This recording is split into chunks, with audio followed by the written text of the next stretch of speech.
Good evening. Good evening to all the members here. It's 6 o'clock.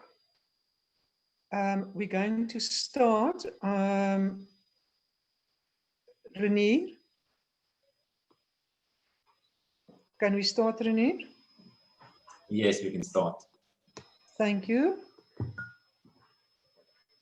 Ladies and gentlemen, dear SAMA members, dear non-SAMA members, the SAMA Board of Directors, all healthcare workers, our friends in the media, and unfortunately, a minister just sent his apologies.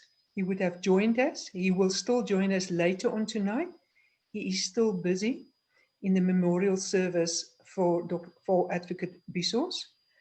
And it's very hard times that we are currently facing. A lot of our giants are being cut down and is going home. And it is really, really a very tiresome time. So I would like to welcome in particular our guest speakers for the evening, Prof. Abdool Salim Karim, as well as Prof. Koginaidu. Thank you for accepting our invitation. I will tell you more about their work and achievements in a few minutes.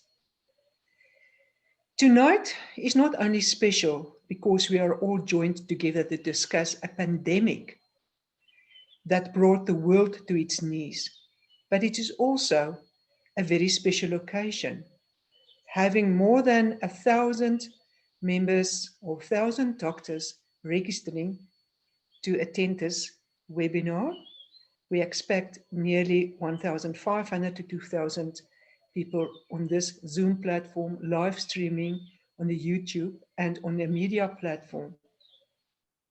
This really shows that SAMA is uniting doctors in the public and private sector for the health of the nation, as this is our main aim as an association.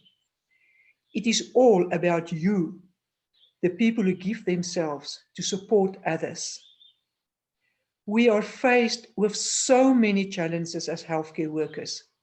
The pandemic, violence, and other issues affecting our daily lives. With this in mind, I would like to propose just a short moment of silence in respect for our colleagues, mentors, and friends who are no longer with us tonight. We can have a 30-second silence, please.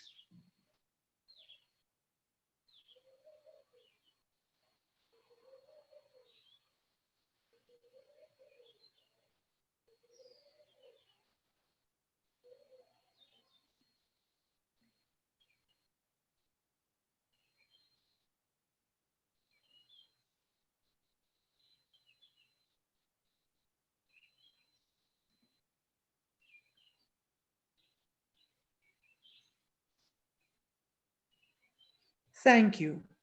Thank you for this. Great work has been done to beat this pandemic. I would also like to remind the doctors and attendees that on the 6th of October at 19:30, we will be having another webinar where the minister will be interacting with our doctors. Please be sure not to miss it. Before I go over to Prof. Salim, I would also want to thank all the SAMA people who worked so hard behind the scenes to make this a success tonight. Thank you. Without any further ado, I would like to give you a short background of Prof. Karim. For me, Prof. Salim Abdool Karim, who is my chairperson on the MAC committee. I've got great respect for him. So for me, it is my singular honor and privilege to welcome Prof. Salim Abdool Karim to our webinar tonight. We call him Slim because he's very slim. Slim in Afrikaans and very bright in English, but the Afrikaans Prof. Slim Karim's extensive history and background No introduction can ever cover all the ground, but I will, in brief, highlight some of the key aspects of his distinguished career. He's a fellow of Royal Society. Prof. Karim is a clinical infectious disease epidemiologist who is widely recognized for his groundbreaking scientific contributions to HIV prevention and treatment. He is currently the director of the Center for the AIDS Program of Research in South Africa, CAPRISA, and the CAPRISA Professor of the Global Health in the Department of Epidemiology at the Mailman School of Public Health at Columbia University in New York. In addition, Prof. Karim is an adjunct professor of immunology and infectious disease at Harvard University in Boston, adjunct professor of medicine at Cornell University in New York, and pro-vice chancellor, research at the University of KwaZulu-Natal. Prof. Karim is also an associate of the Reagan Institute of Massachusetts General Hospital, MGH, the Massachusetts Institution of Technology, MIT, and Harvard University. Sure, this is a mouthful.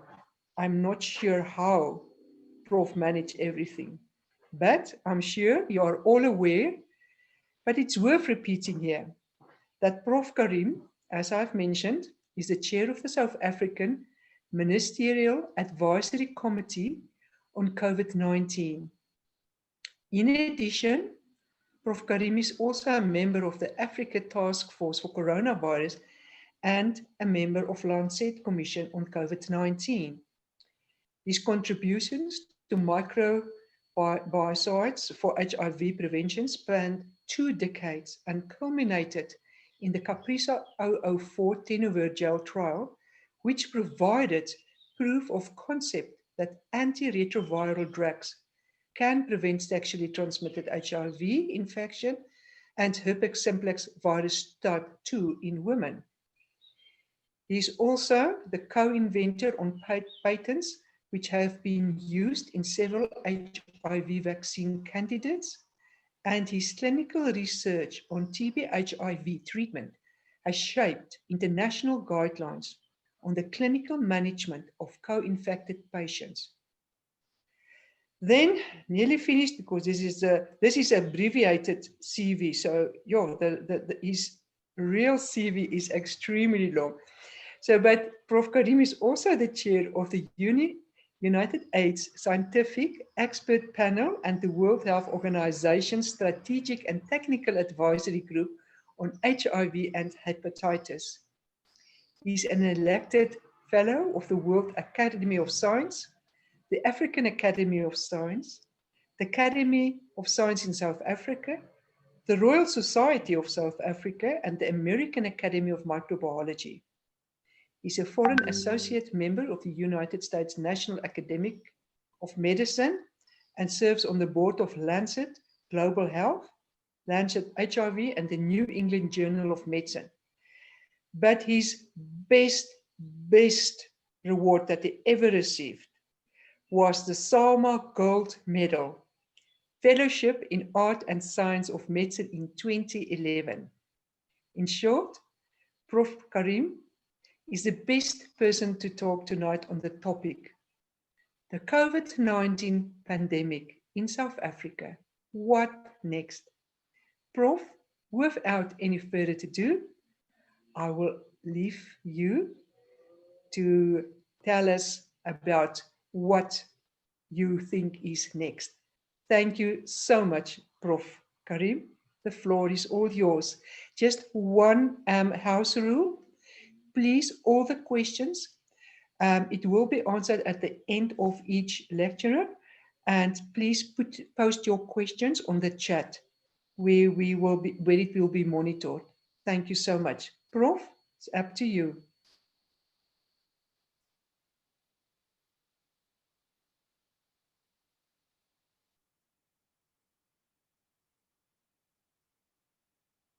A very good evening to all of you. It's a great pleasure for me to be here to share with you just some perspectives about what we might expect next in the COVID-19 epidemic. I'd like to thank Angelique, Simonia, and the team at SAMA for inviting me and to give me this opportunity to share with you these just few ideas around COVID-19. So let's start at the beginning. When we think back to 2002, we knew that there was something astray, and that occurred through the SARS epidemic that occurred in China and Hong Kong. Here, a bat coronavirus through civets entered into humans. Now, normally, humans don't care much about bat coronaviruses because they can't infect our human cells. But by going through an intermediate host, they acquire the ability to infect human cells. And in 2002, we saw this epidemic of severe acute respiratory distress. That was contained mainly because the virus itself didn't really have high affinity and couldn't really spread all that well from human to human. Fast forward to 2012, 10 years later, we get a second warning sign. This time, a bat coronavirus going through camels causes MERS, Middle East Respiratory Syndrome. That should have been a wake-up call for us. However, 8 years later, in 2019, we see the emergence of a third bat coronavirus. This time, we think going through an intermediate host of pangolins, entering into humans. The difference this time, a high affinity spike protein that can attach to the ACE2 receptor, the angiotensin converting enzyme receptor that humans have all over. We have it in our nose, in the back of our throat, in our gut, in our kidneys, our spleen. It's everywhere. The ability to infect a cell that has the ACE2 receptor is central to why this disease is what it is. It's thought that much of this occurred going through the intermediate host occurred in the seafood market in Wuhan in China, where the initial epidemic was first described. After that, our world changed.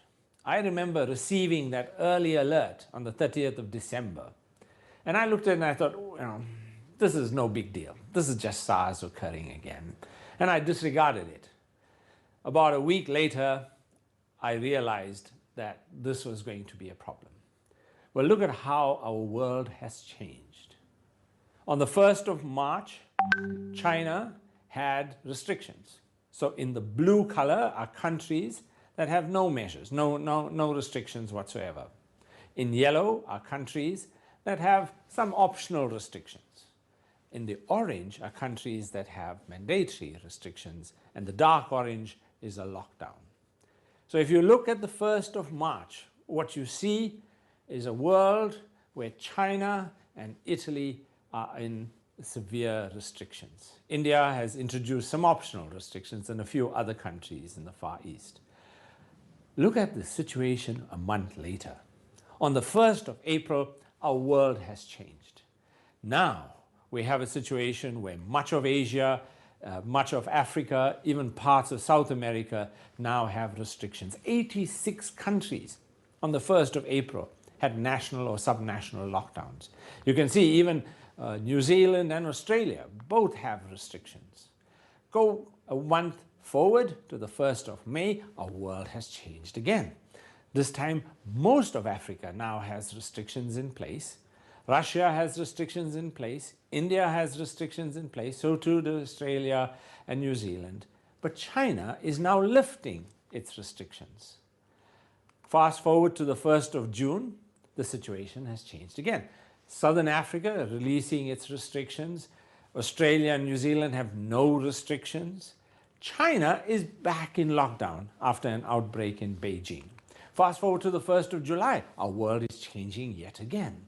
Fast forward to 1st of August, and how this world is changing. Now we are dealing with major epidemics in Southern Africa, in South America, and indeed in parts of Asia.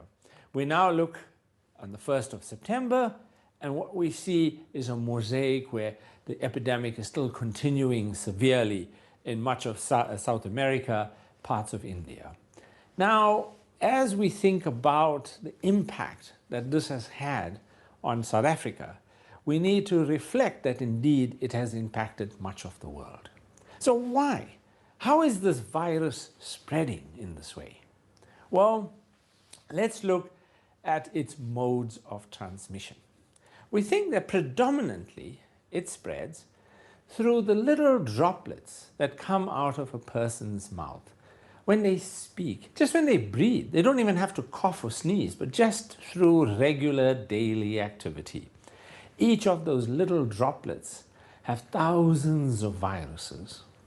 How do we know that this is important? Well, we know about it very early on from this particular study in a call station in South Korea. In this call station, they were organized in rows, about 13 workstations per table. And in this particular call center, one person who became infected a whole lot of others, both people on either side, across the table, even further down. This call center was impacted hugely. Just on that one desk, 9 of the 13 employees were affected. All in all, 79 of 137 employees in this call center became infected. And that's when we saw the importance of prolonged close contact, that's the basis of how this virus is mostly spreading. And we have some idea of the different sizes of the droplets, the way they're infectious, how they do that, and we've done animal studies. So we have seen how this fundamental way in which this virus spreads has caused such mayhem. Let's look at the other mechanisms of transmission. We also know that it can contaminate surfaces, and it survives for differing lengths of time in various different surfaces. In fact, this study published in JAMA was really instructive, because in one patient's room, the virus was detected on the bed rail, on the light switches that were behind the bed, the doctor's stethoscope, the air outlet fan, the door handle, the toilet bowl. This virus was everywhere. The third way in which we think this virus spreads is through airborne transmission. The full extent to which it spread through airborne transmission is not clear. But the very small particles that can remain in the air for a long time seem to play a role. We've seen how individuals in a choir can infect a whole lot of people within the choir. We've seen also in restaurants how one person in a restaurant, through air conditioning cycling air, can infect several people that are quite distant. So we have some idea that airborne transmission occurs, but the full extent to which it contributes to the epidemic at this point remains somewhat unclear. The virus can also spread through fecal-oral transmission. It's present in feces, but it hasn't been shown. There's no evidence yet to suggest that this is an important mode of transmission. It can also spread from animals. In fact, several animals get infected with this coronavirus.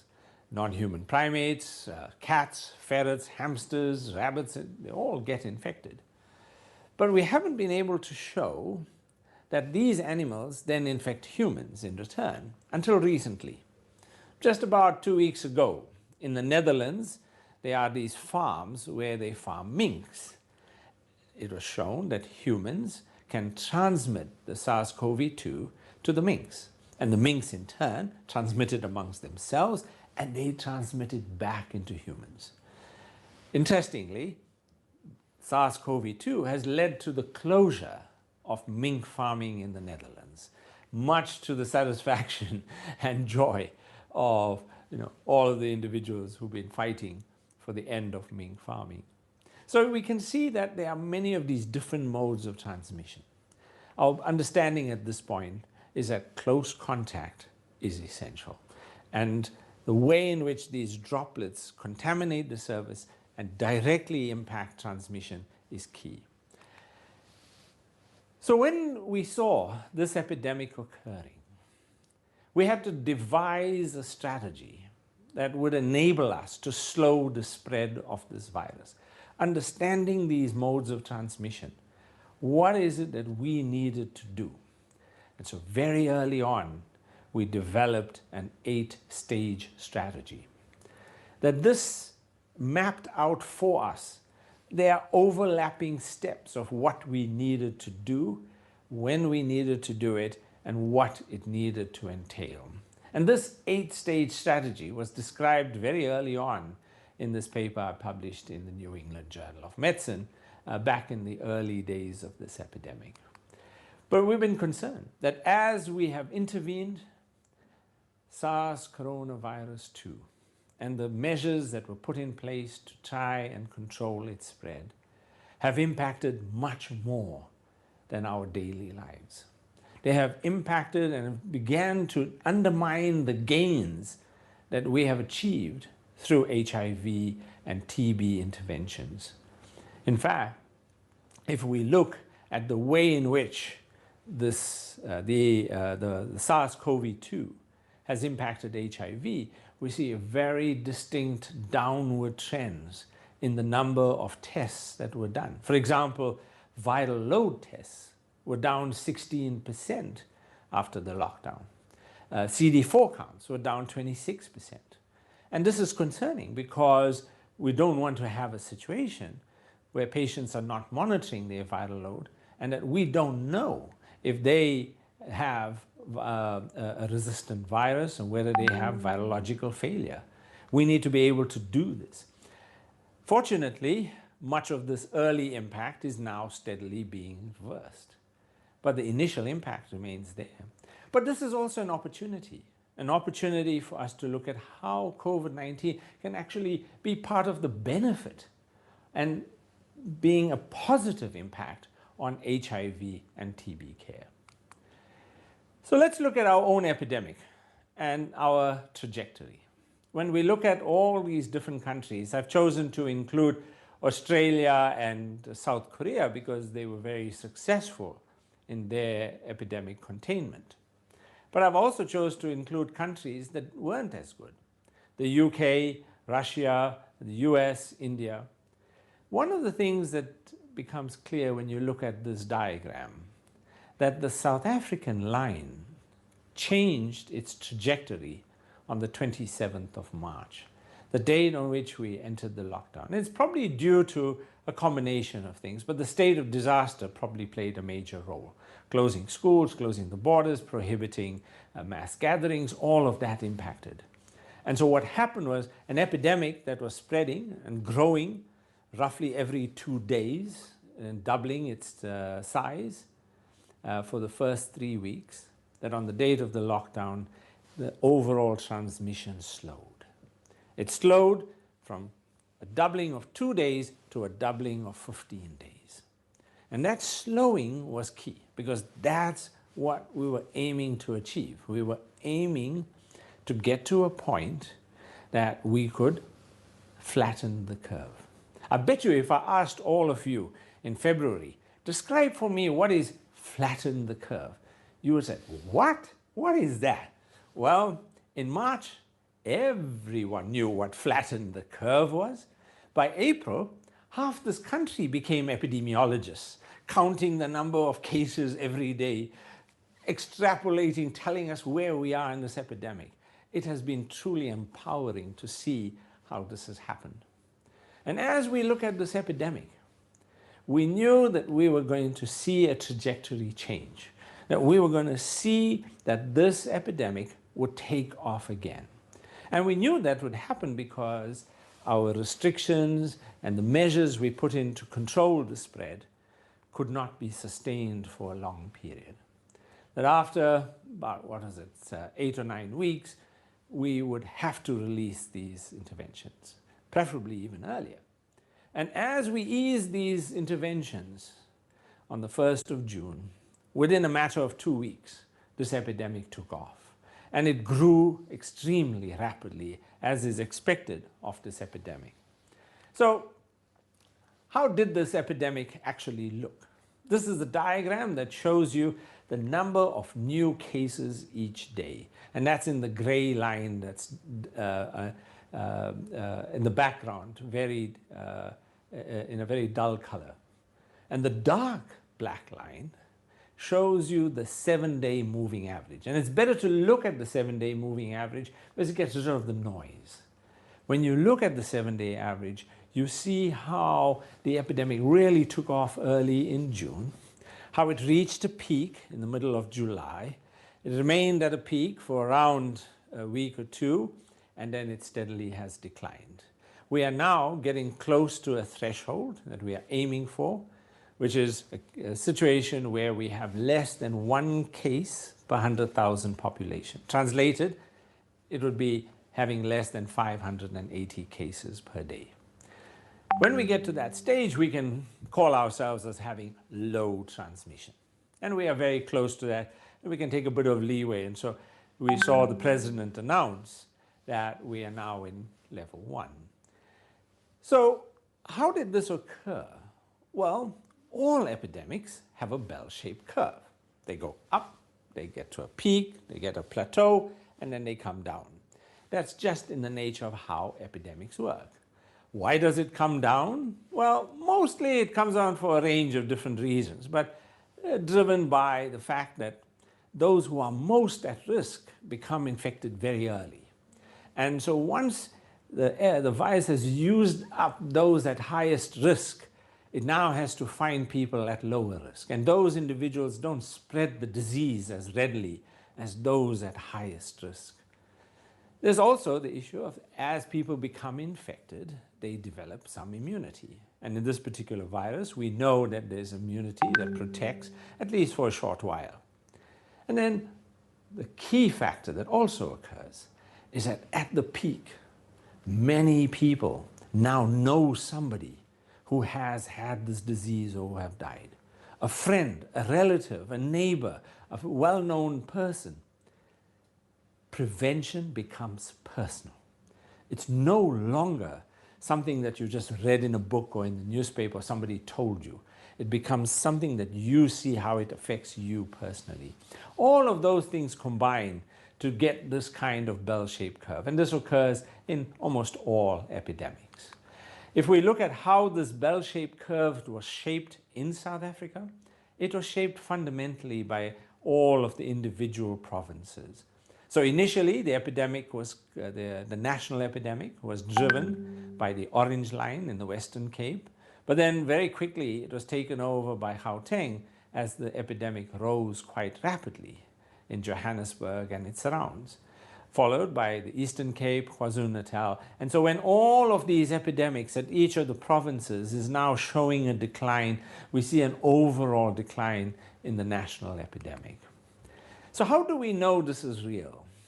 Is it just that we are not testing enough? Well, if we look at the earliest stages in the blue bars, you can see that we were doing, these are the average number of tests per day during each of these weeks.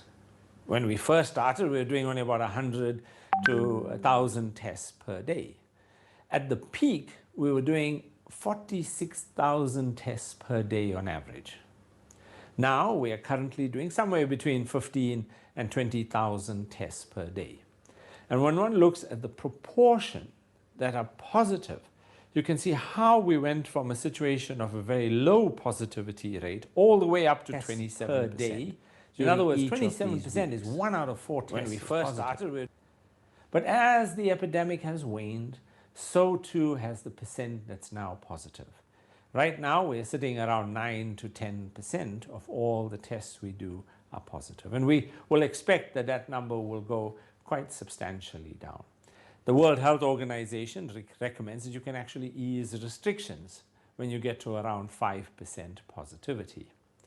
So this gives us some idea that it's not just the cases that are going down, it's also the proportion of tests that we are doing. So it's not just a function of that we are doing fewer tests, is that of the tests we are doing, fewer of them are positive.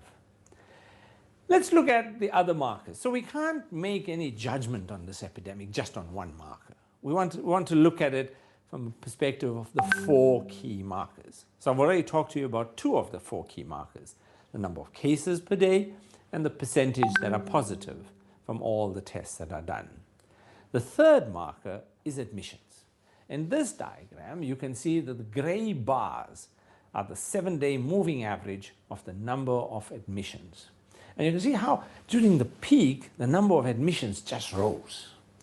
And as the peak eased, so too did our number of admissions. With deaths, you expect a lag, because you know that when you admit a patient, when the patient gets infected, to the time when the patient is admitted to a hospital, gets put onto oxygen supply, eventually gets to a ventilator, and then passes away, it's a good 3 weeks or so later. So we expect to see a good 2 to 3 week lag in deaths occurring in relation to admissions. And we see that very clearly here in this diagram. But let's look also at our total picture. So now we know cases are going down, the proportion of tests that are positive is going down, the admissions are going down, and the number of deaths are going down. Well, also, what about excess deaths? Well, because during the surge, in most countries, recording of deaths takes a back seat. And so we get an underreporting of COVID-19 deaths during the surge. That is certainly true in South Africa. If you look at our diagram, what you see is that the blue line is the predicted number of deaths. So that's the deaths that you would expect based on historical data. The actual number of deaths is in the red line. And we see that under levels 5 and level 4 of our lockdown, we saw a decline in the number of deaths. We saw fewer deaths. In fact, we saw almost 7,000 fewer deaths during those 2 parts of our lockdown. Those principally are driven by the fact that we had fewer motor vehicle accidents, we had less interpersonal violence, somewhat related to alcohol use. Come, however, level 3. Whereas we ease restrictions, we get into our peak, and there we see an excess of deaths. Over 32,500 excess deaths occur during the period of level 3. During that period, 11,500 or so deaths are reported. So there's about 20-odd thousand deaths that are unaccounted for. Are these COVID deaths? We don't know. That information is not yet available.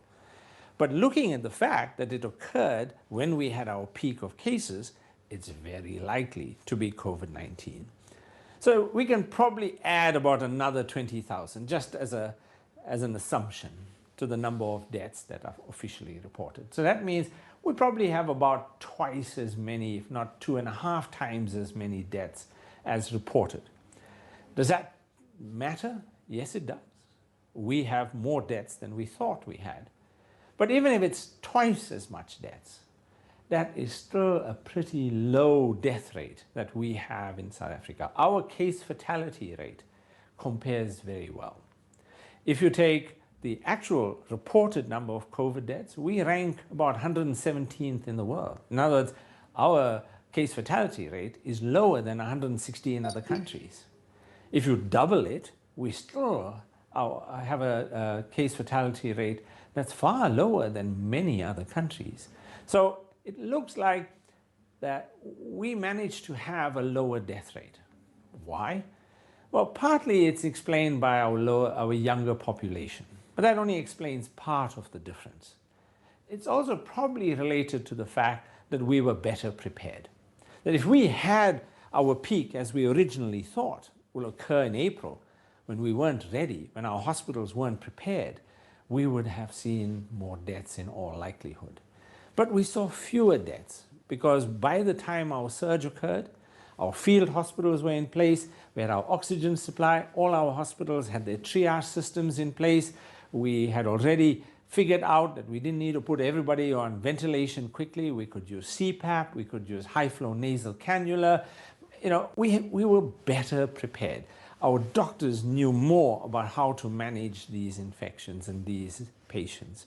And also, we benefited from research, including the findings from the recovery trial that dexamethasone reduces deaths by about a third. So all of these things probably contributed to why we did better than expected in this epidemic. What about how other countries are doing? Well, several countries did superbly. I've just chosen 3 examples here. New Zealand, as just about 2 weeks ago, declared that they had eliminated COVID-19. They had 100 days of no local transmission. Singapore, one of the great success stories. South Korea, probably one of the biggest success stories. Huge country, only about 400 odd deaths. Giving you just some idea of how well these countries were able to contain the epidemic initially. But the bad news is that almost all of these countries, in fact, maybe almost all is a bit strong, most of these countries, more than half of them, that were able to initially contain this epidemic and did very well initially, are now in the midst of second surges and second waves. No sooner did New Zealand make its big announcement that it had eliminated COVID-19, 2 days later, Auckland was in lockdown. They had an explosion of cases, 17 new cases. They were back up to 50 new cases. New Zealand now has a problem with COVID-19. A problem that's not as serious or anywhere near the scale we are used to, but for New Zealand standards, it's certainly more cases than they were expecting. Singapore has an epidemic that's now spreading largely in the migrant worker hostels. South Korea has an epidemic that's now spreading in the second surge, driven largely through mass gatherings, including religious gatherings. So it just indicates to us that there's really no room for complacency. We can't rest on our laurels and say, okay, we've dealt with this disease. So how do we know about the second surge? Is it going to happen? Well, we don't know the answer to that. But what we have seen from what other countries have had, many of them have had second surges. In fact, just over half of all the countries that have had a first surge have also had a second surge already. And that the second surge occurs on average about 2 months later. So if we look at our curve in the top left-hand corner and compare that to Spain, you see how Spain is in the midst of its second surge, driven largely because they opened up the economy in the tail end of summer in order to get the British tourists back into Spain. Otherwise, it would decimate their economy in that part of the country. Well, the price was high because now Spain's second surge is much worse than the first. In Australia, in Melbourne, an outbreak in the flats starts spreading in Melbourne. Melbourne institutes lockdown. In fact, my colleagues at the hospital there were describing this and how Melbourne even put roadblocks to reduce the flow of traffic and the potential for spreading this virus to the other cities. Belgium is also experiencing a second surge. I mean, country after country experiencing a second surge. So I don't know if we are going to have a second surge, but it's certainly something we need to be prepared for. But as we look at this epidemic, it's not only the health effects, it's not only what we need to prepare for, because we have seen the impact of this epidemic at a much broader level. A few days ago, the Lancet Commission on COVID-19 released its report, and this first statement that was published in the Lancet described in a chilling way how the economic effects of this pandemic are unprecedented. That 90% of countries are in recession in 2020, possibly exceeding the economic downturn of the Great Depression of 1930s. Now I know, we are very inwardly looking. We only think about our problem. Our economy is in trouble. We are, in a mess and so on. Of course, our economy was in trouble even before COVID. It's now just become worse with COVID. But we're not alone. The whole world is dealing with this challenge. 90% of countries are in recession and grappling with how to overcome the economic effects of this virus. So we are not alone. But part of the solution is in the way in which we pivot our prevention paradigm. We know that initially we need to have government action. The government needs to take the initiative to slow the spread of this virus. And so it was done. That creates anxiety. It uses institutional authority to keep us by staying at home. But that very quickly we have to pivot from that. We have to assume authority ourselves as individuals. And we need to develop the motivation, each of us, to institute our prevention measures. We need to develop that self-efficacy so we can control our own risk of infection. And it's really that pivoting from government action to individual action that's key. Now, we went through this, back 3 months ago.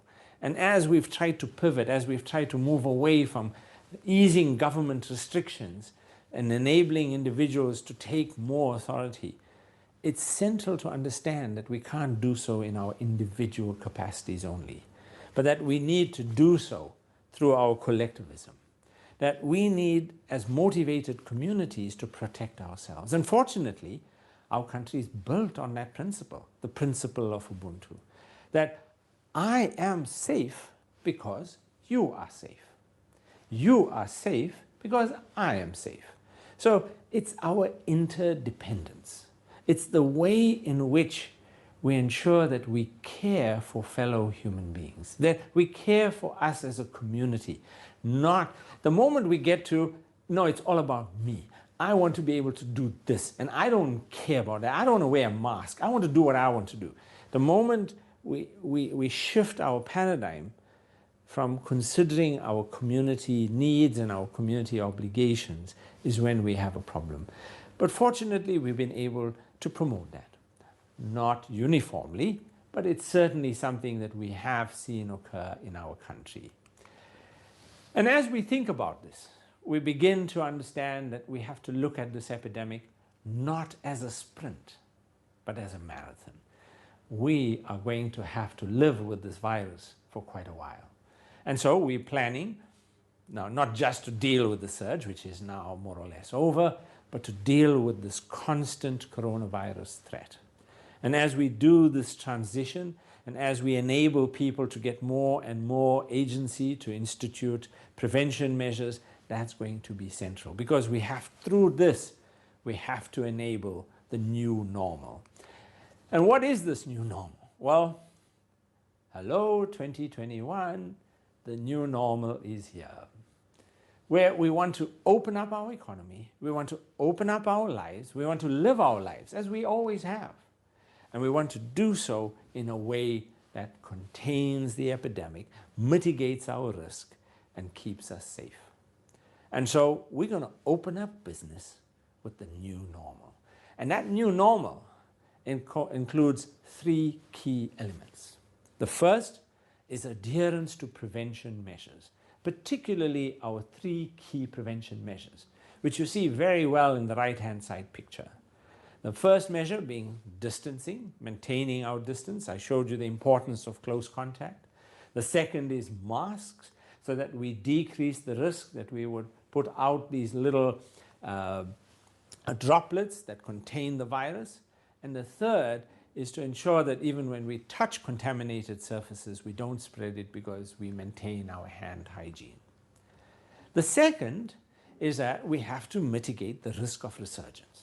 We have to avoid a situation where we get another runaway outbreak. And that occurs mainly through mass gatherings. And so we have to maintain some restrictions on mass gatherings, because if we don't, we could end up with a super spreading event. And then thirdly, to control the entry of the virus from people who are traveling. So controlling travel will have to be an essential part of this. And mitigating risk among travelers is part and parcel of the way we'll work and live with the new normal. Well, I'll take you back to April 13th, when I shared with the country, my perspective about what's in store for us. And I said, and I forewarned, that we will have a peak, but that peak will be delayed, and that we will only really be able to get back to our lives in September. And I said, and I'm sharing with you that same slide on the 13th of April, where I said, I have to share with all of you a difficult truth. Can South Africa escape the worst of this epidemic? And I said, no. Not unless we have some special protective factor that's not present anywhere else. Our population is at high risk.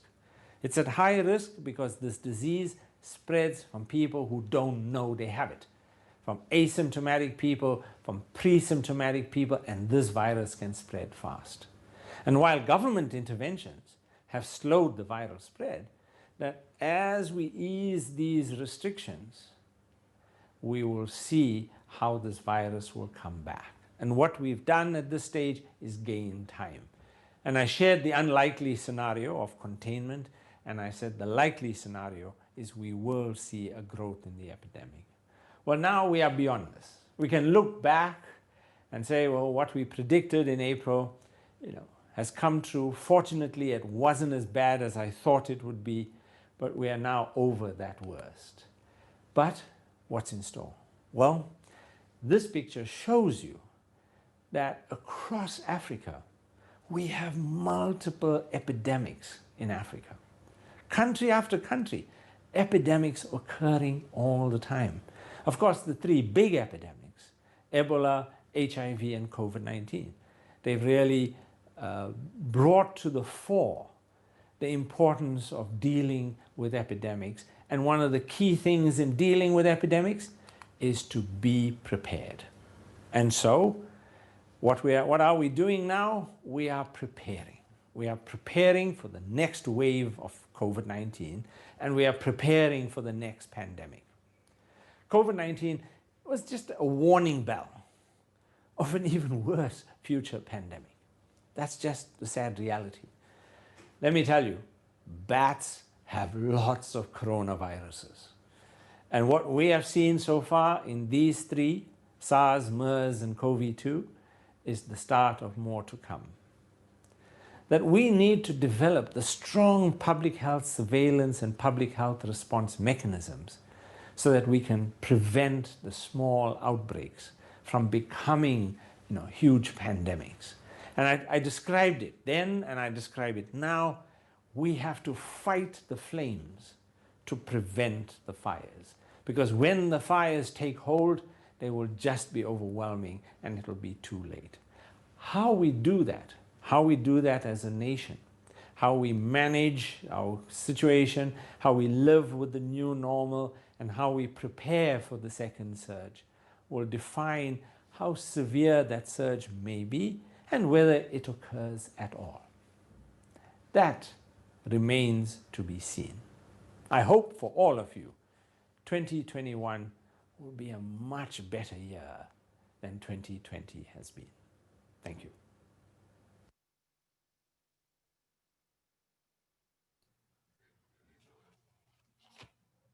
Thank you, Prof.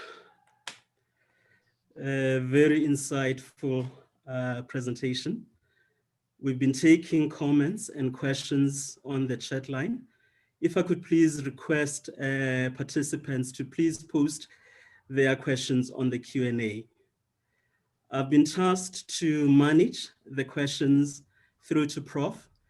We've received close to 10.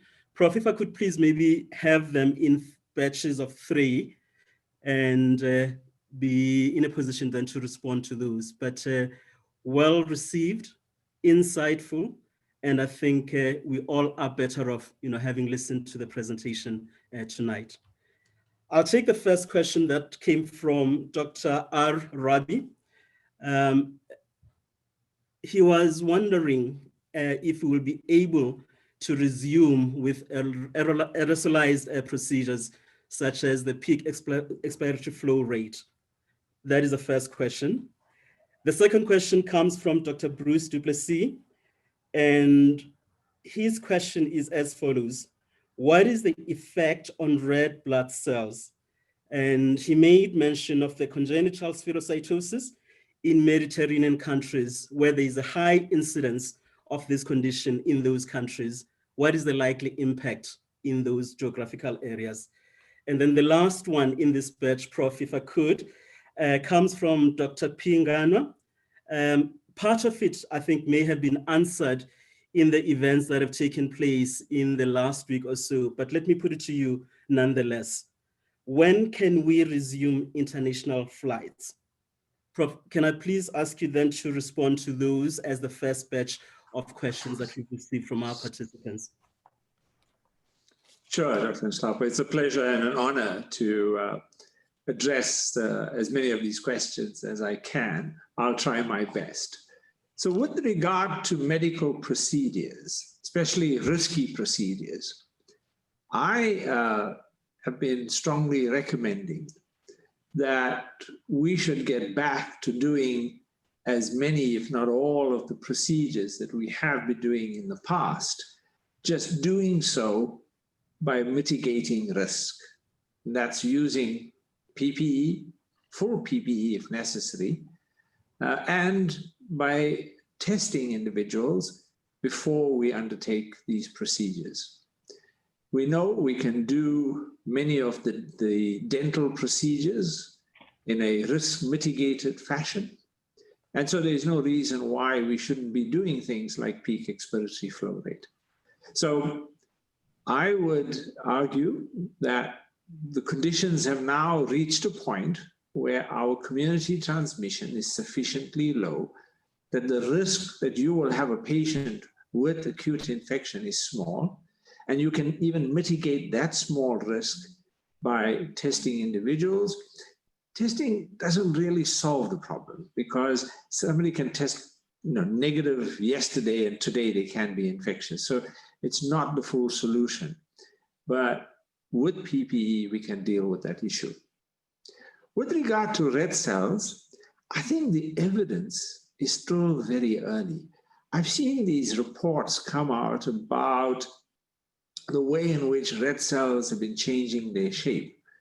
But I'm not sure if it's actually a red cell issue, because what happens is that when patients go into the immune phase of COVID-19, so initially we have the virus that's causing the damage, and then we get the cytokine storm, and then we get the immune reaction. And when you get that, the intimal layer and the endothelial layer of the small vessels are damaged. And so that's what leads to the coagulation that we see. And that's one of the reasons why we put patients on heparin, right? Because we want to stop the coagulation. So I think it's a bit early for me to comment more on the red cell issue. I think let's wait for more data to become available. Let's confirm what is being tentatively seen at this point. With regard to international travel, at present, we have repatriation flights to various countries. I think 3 or 4 countries are on a weekly basis. From the 1st of October, the president has announced that international travel can resume. Within the Ministerial Advisory Committee, we set up a technical working group with the CAA, that's the Central Aviation Authority, and we looked in detail with them at the risk mitigation measures that they were proposing. And I have to say that they had really thought about things in a very detailed manner. And I was very impressed. I participated in that working group. I had one difference with them, but that's a matter that's neither here nor there. I felt that they should leave the middle seat vacant. We should have no 2 people sitting next to each other. But it was explained to me that flights would be non-viable if that happened. So they've got to take the full load. But the way in which air flows in an aeroplane actually reduces the risk very substantially, because all incoming air is from the top and all exiting air is from the floor. So the contaminated air doesn't come back up. It all settles down and is sucked through the bottom. So I think overall, flying will be quite safe. There will be lots of procedures in place to try and mitigate risk, but it is not 100% risk-free. In fact, I think you can go on the basis that there will be very few things that are 100% risk-free as we go into 2021. So I hope I've given you a sense of how we can continue doing as many things as is possible, but in a risk-mitigated fashion. Thank you, Prof. There is a request to have the presentation made available to the participants.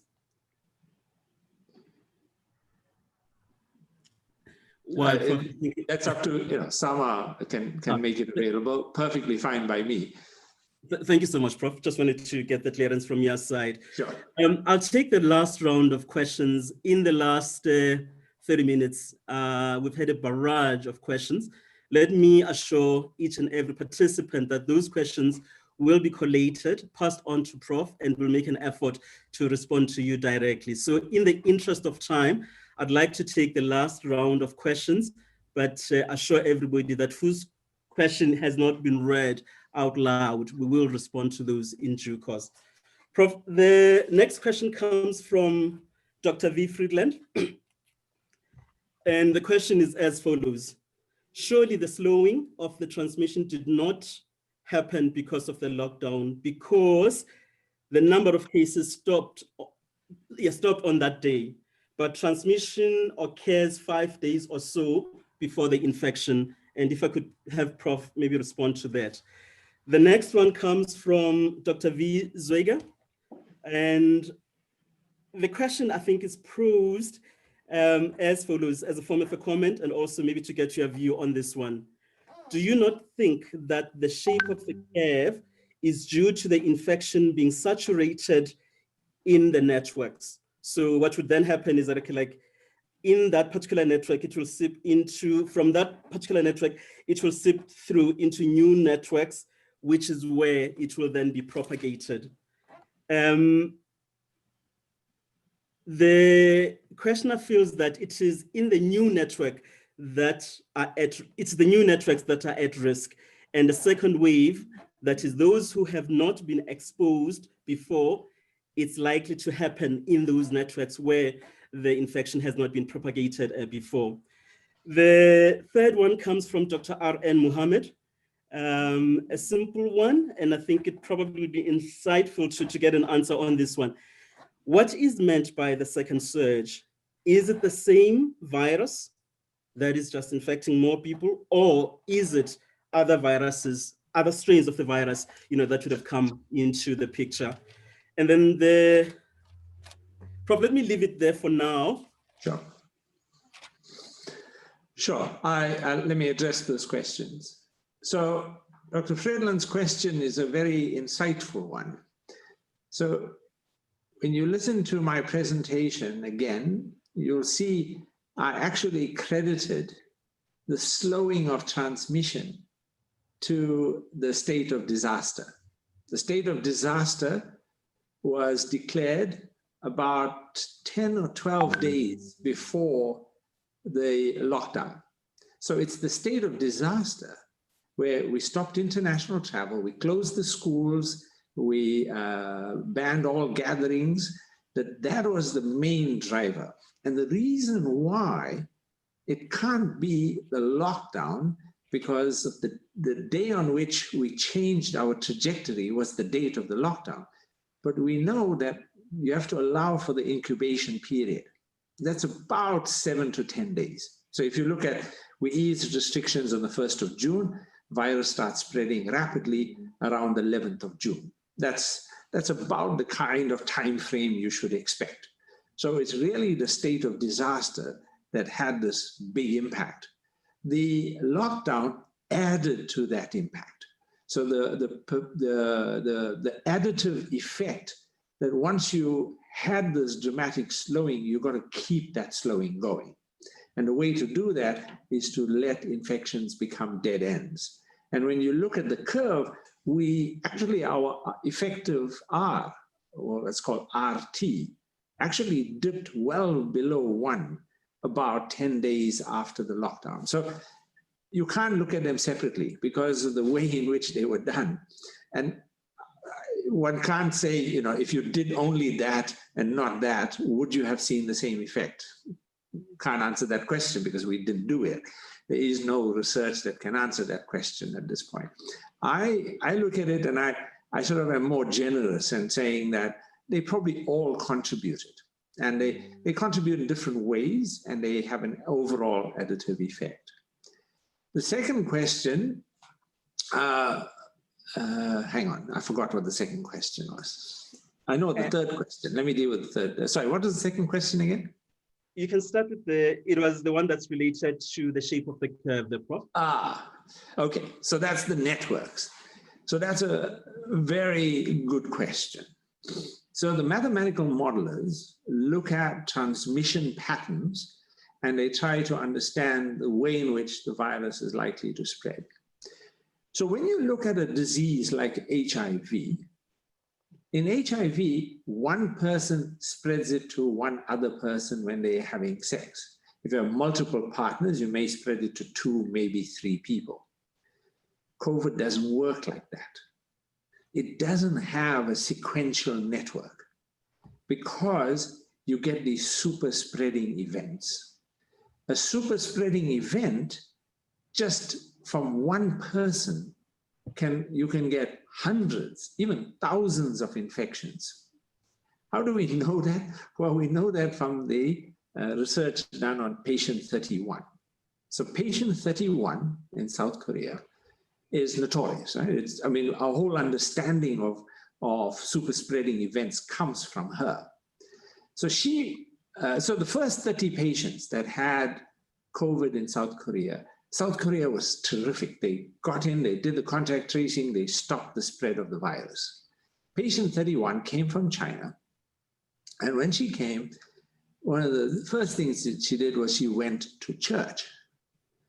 And she then, 2 days later, went to hospital. And she went after hospital to another church service. Sorry, I forgot. She went to a buffet lunch before she went to church.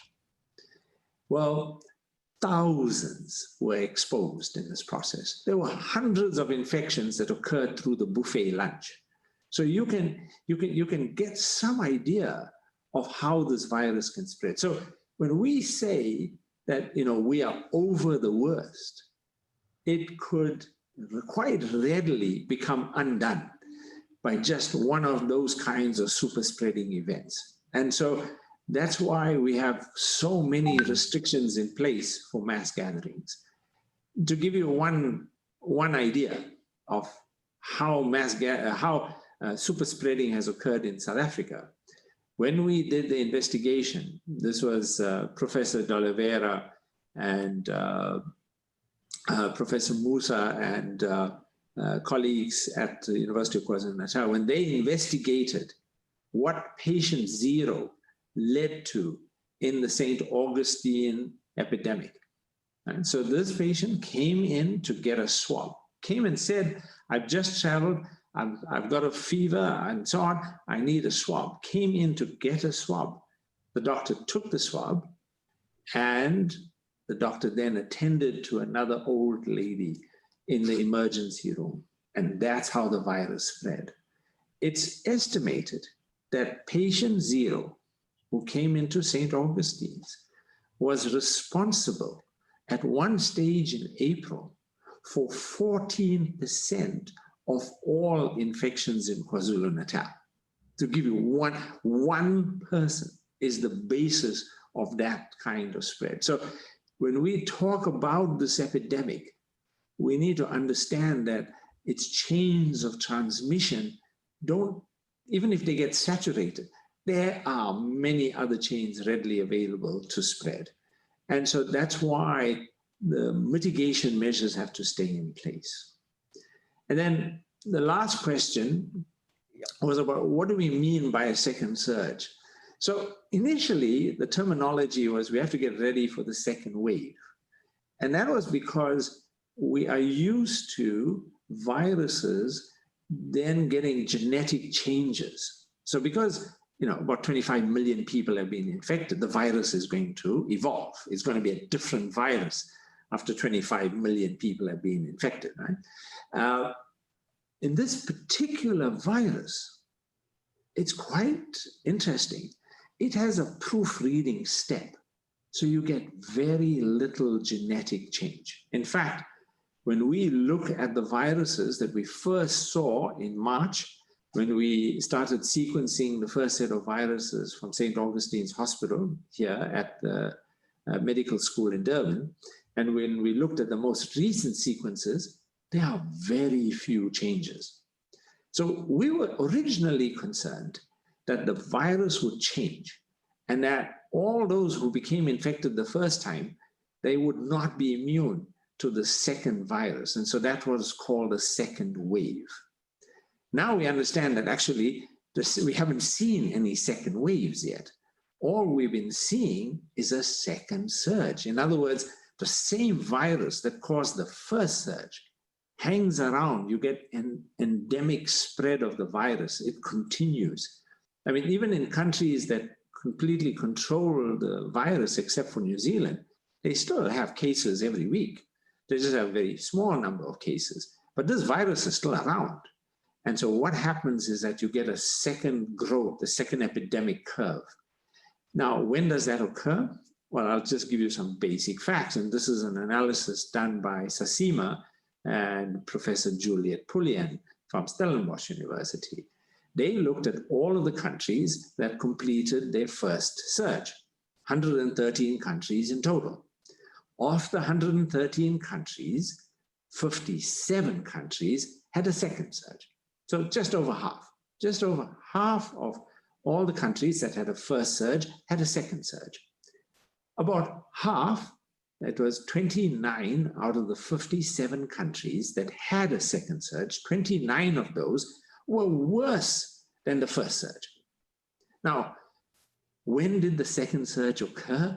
Well, they analyzed that and they found, on average, the end of the first surge to the beginning of the second surge is 55 days on average. Now, is South Africa going to have a second surge? Is ours going to be worse or less than the first one? Are we going to have it in 55 days? I have no idea. How representative is that of what we're going to see? Is our situation different? I think those are questions that we simply cannot answer in this time. I can speculate. My speculation is that we are going to see a second surge. I think it would be very unlikely that we could escape a second surge.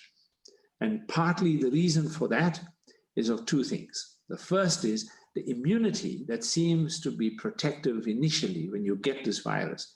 We're now starting to see reinfections occur. There are now several case reports. The one from Nevada and the one from Hong Kong provided the best data we've seen of two completely different viruses occurring in the same person. So we now know you get reinfection. How common is reinfection? Hard to tell. May be common, may not be common, hard to tell at this stage. We have several studies underway to answer that question. But it looks like waning immunity, coupled with the fact that people become complacent. They just get tired. They just get tired of wearing a mask and doing the distancing. And over time, after the first surge, as you're seeing now under level 1, a lot of people stop wearing their masks. They think it's now over, the problem's over. It's not over. Right? We have nearly 2,000 cases per day. We are far from, the president put it the best I could, even imagine, which the way in which he said it, he said, we are still in the midst of an epidemic. And that's absolutely true. And so the second surge is likely to hit us, and probably within the next 2 to 3 months. And it may coincide with our summer holidays. That as people move, we get a lot of movement, people then congregate. And so if you know, a lot of this congregation occurs in Durban, it occurs in Ballito. So those are going to be hotspots. And we're going to have to put in measures to really keep an eye out so that we don't get super spreading events during the holiday period. So I think all of those are going to feature, but I want to be very clear, I don't know any of that as a fact. I'm just speculating about what may occur. And I hope I've given you, just some sense of, what the next few months into 2021 will look like. Thanks. Thanks, Prof. I think your last comment segues quite nicely to the last question that I'd like to pose.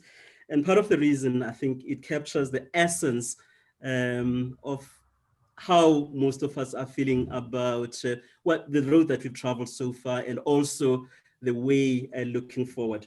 So it comes from Dr. S. Bugolobova, and the introductory remarks are as follows. Thank you so much, Prof, for such an incredible presentation. It is an honor always. Then the question is, what do you think, or what would you say to the data scientists out there that are claiming that the lockdown were an overreaction and has caused huge and unnecessary economic suffering? That is the first part.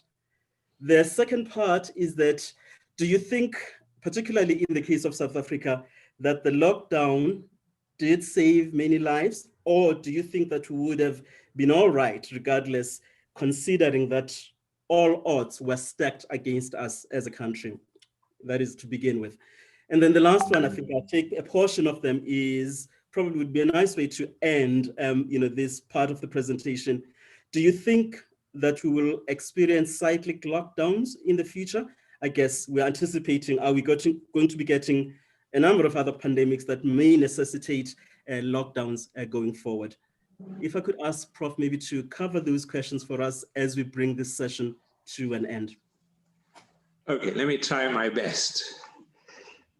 So many people have debated with me, did we overreact or did we not overreact? And some have argued, actually, this is a mild condition. It's no worse than influenza. There are several articles written about it from eminent scientists, by the way. And I think it's a legitimate concern that maybe this was not a serious virus in the first place. We should have just accepted that we were going to get this disease and just live with it. And I think that that's a legitimate point of view. But unfortunately, it was not borne out by the evidence we had at the time in March. We need to be very careful that we don't try to judge an action taken on the 23rd of March with the evidence we have today. Because on the 23rd of March, when you think about the situation then, what did we know? We knew this virus spread by close contact. We knew this virus spread from the mouth. We knew that if you didn't deal with this epidemic, you will see what was being shown on our TV screens every day, the crisis in Italy.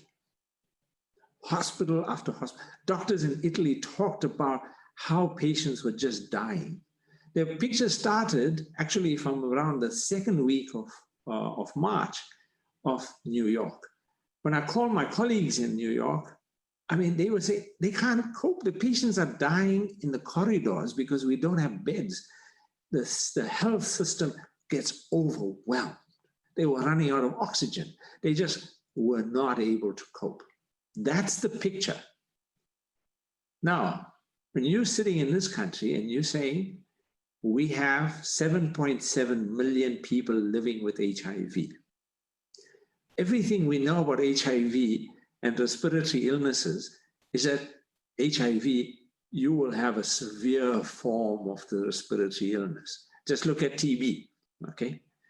If you asked me, and I was asked, I'm on record, right? On TV, I was asked, what are we going to face with our HIV population?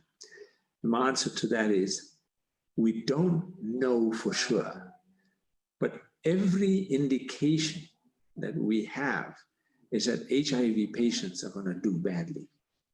If that is the case, we are in for trouble. What you saw in Italy is nothing.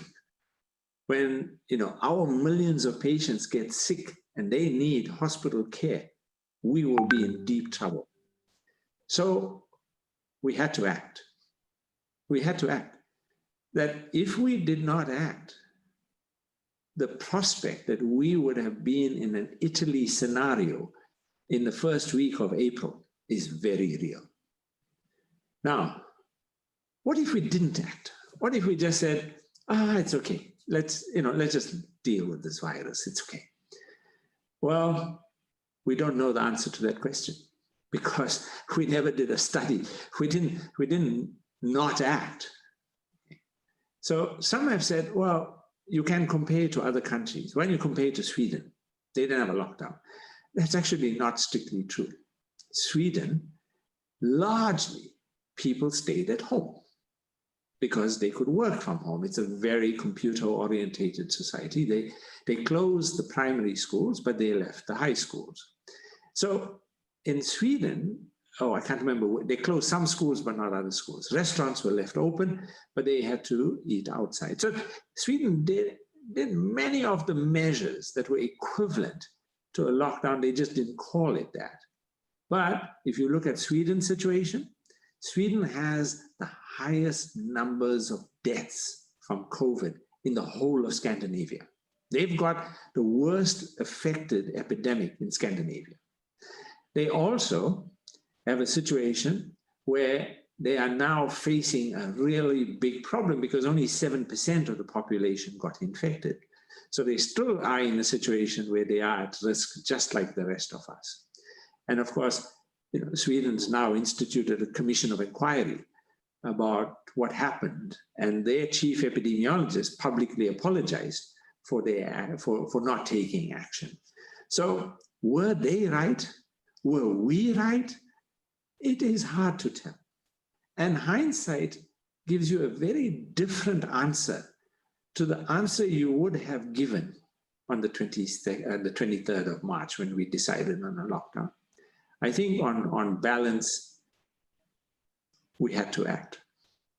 Even if it was the wrong or right thing, we had to act because our traditional public health approach to get people to wear masks, well, we didn't even know about masks at that time, to keep social distancing, it takes us forever to implement those kinds of things. So I think we had to act. The second question, I forget the second question when you asked me. I take so long to answer your first question. Remind me of your second question. My apologies. Dr. Slavo? My apologies, Prof. I better to unmute myself there. The second question was relating to the lockdown.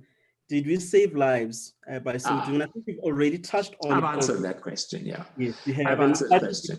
Absolutely. And then the last part, the Prof, was do you think that we will experience cyclic lockdowns in the future? So either maybe related to this specific pandemic or pandemics in the future that might require lockdown. I think that I had little idea when we saw the first lockdown occur on the 23rd of March, when the president announced it, and it was then implemented on the 27th of March. I had little idea about the kinds of negative effects it would have. And I think we now have a better understanding of all the challenges that we will face, not least economic, but there's many social challenges, the anxiety, the mental health issues, the fact that patients can't go to the clinic, or even if they can, they're scared to go to the clinic because they don't want to go where the COVID patients are. And so that became a real issue. Will we have another lockdown? I think that that will have to be a matter of last resort. I do not think that we would enter into another lockdown very easily. Why am I saying that? Is when I look at what's going on in the UK right now, they are now in the midst of their second surge. They are on that upward slant. And you might have seen today that the mayor of London instituted a whole lot of new measures. And you know, in London, when you close the pubs, you are asking for big trouble. That's like worse than lockdown for them. That they can't go to the pubs after work is like serious trouble. And that's what they're having to do. Prime Minister Johnson has already stated that if the situation continues, the UK is going to go into lockdown. I don't think we will go into a lockdown very easily again. I think it would have to be a very severe situation, one that demands that kind of severe action, because we need, we've seen what damage it causes. Finally, I'll say one important point, that the most important thing to economic recovery is actually to keep the cases down. If we get a second surge, all this talk about economic recovery is all going to go down the tubes, because the moment the second surge hits and those numbers start rising, I can assure you, people are going to stop going to restaurants, they're going to stop walking out, they're going to go back on their own. We don't need a lockdown. People will do it on their own. There will be those that will just take their chances anyway, right? That's in the nature of society. But a large number of people who have a lot of buying power will now choose to stay at home again. And that is going to impact on us, whether we call it lockdown or whether people just take that initiative themselves. So I think overall, the way I look at the way in which we move forward, it's in our hands. We will decide, us individually and us collectively, we will make the decision about whether we want to put ourselves at risk of a second surge and of a lockdown. I would hope we've now seen what this does. We have seen the deaths amongst my own colleagues. I've lost friends in this epidemic, one of my best friends. So we can't treat this with kids' gloves. We've got to define the future, and that future must be that we will avoid a second surge and aim to become a country that is COVID-free. And I think we can do it. We ended apartheid. We can do amazing things in this country. It's up to us. Thanks. Thank you, Prof. Fantastic way to end this session. And I think it underscores the importance of continuing with the non-pharmaceutical preventative measures. So that's a gospel that we need to be taking out there to our patients, to our families, to our friends and communities, that as we have decreasing in terms of the alert levels, we do not let our guard down with regard to the preventative measures in as far as this pandemic is concerned. Colleagues, we've received up close to 60 questions. So what we've done, it's really a slice of those questions. And a lot of the questions would have been incredibly important, I guess, in terms of the clinical management. But in the interest of time, as I indicated, we will have the presentation available to you and also try to answer as many of these questions and get back to you as soon as we can. Prof, I can't thank you enough. My colleague will come back a little later to express our vote of thanks. But for now, thank you so much for an insightful, excellent, and I think a great presentation all in all. Thank you so much for that. I'll now go back to Dr. Angelique Coetzee to introduce our second speaker as we take a turn onto a more clinical approach to handling this pandemic. Dr. Coetzee? Thank you. Thank you so much. Prof. Karim, if there's one thing I realized tonight, and I think the doctors and viewers out there would agree with me, is that we need to have another webinar on this topic.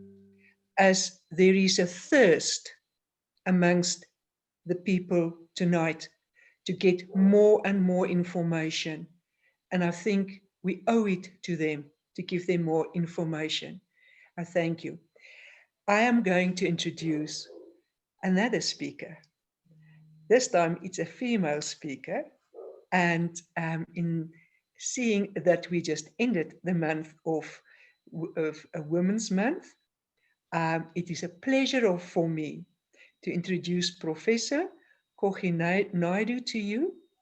Prof. Karim has also an extensive CV, one which would take me very long to go through in its entirety. For the sake of this introduction, I would like to highlight some of the aspects of her CV and of her remarkable career. Prof. Naidoo completed her MB-CHB at the University of KwaZulu-Natal in 1992. She obtained a diploma in HIV management at the College of Medicine in 2002 and was awarded her PhD in public health medicine, also at the University of KwaZulu-Natal in 2016. She's currently the head of the HIV and TB research program at the Center of the AIDS Program of Research in South Africa, CAPRISA. In addition, she's also an honorary associate professor in the College of Health Science in the Department of Nursing and Public Health at the University of KwaZulu-Natal. Prof. Naidoo is also associated with several professional organizations, societies, and committees, including being on the Medscape Infectious Disease and HIV and AIDS editorial advisory boards, a member of the WHO HIV Guideline Committee, a member of the WHO TB HIV Technical Group, and a board member of the HIV Clinicians Society. Prof. Naidoo's contribution to HIV and TB treatment spans more than 2 decades. She was the lead principal investigator on several CAPRISA studies, which have shaped both local and international guidelines on TB and HIV treatment and integration. Apart from all of this, Prof. Naidoo has supervised several postdoctoral, doctoral, and master's candidates, has authored peer-reviewed publications, and co-authored chapters in several global health books. Professor Naidoo is also the editor of the casebook, Radiological Futures of TB and HIV Co-Infected Patients. In 2013, Prof. Naidoo received the Union Scientific Prize for her scientific contributions to TB, which is awarded by the International Union Against Tuberculosis and Lung Disease. And in 2005, she was awarded the Fogarty Ellison Clinical Research Scholarship. Prof. Naidoo has lectured extensively in South Africa and throughout the world, including, most recently, at the joint Australasian Sexual Health and HIV and AIDS conferences in Perth in September last year, and in India in 2018, where she presented a lecture on special considerations in treating suspectable TB HIV. It is indeed a privilege to have Prof. Naidoo with us tonight to talk on the topic of COVID-19 and TB, a clinical approach. Prof, from one female colleague to another colleague, I would like you to open the floor and start with your presentation. And I must say, tonight we have both our speakers is coming from KwaZulu-Natal. So I'm not sure whether there's something in the waters in KwaZulu-Natal, but I know they've got excellent clinicians and scientific people. Thank you so much. Prof, the floor is yours.